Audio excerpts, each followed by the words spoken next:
On accueille Julien Melcarec pour la pépite. Bonjour à tous. Ça va Julien? On va jouer ce matin. Je vous présente un petit joujou. Les ingénieurs américains du MIT ont imaginé ce robot qui permet de jouer à Jenga. Le jeu qui rend fou. Vous savez, vous devez enlever des petits morceaux de bois sans éviter de faire tomber la tour infernale. Alors, ce robot, il a appris à jouer à ce jeu à chaque fois qu'il pousse un nouveau bloc.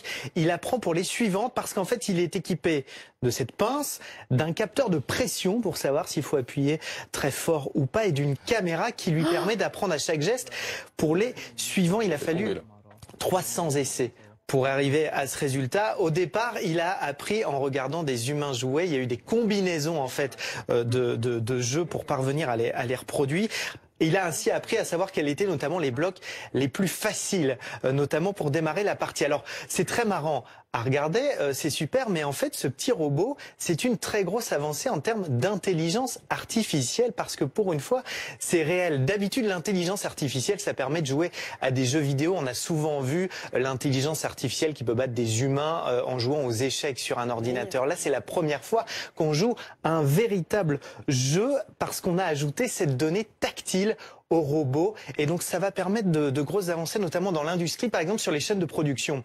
Il y a évidemment déjà des robots, mais si on ajoute un robot tactile, quand il s'agit de clipser des petites pièces pour assembler des téléphones, et ben ce robot il pourra le faire, ou encore pour recycler des déchets.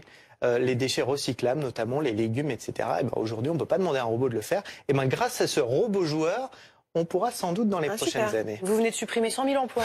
Merci Julien Melcarec. Mais ils feront d'autres choses, d'autres choses.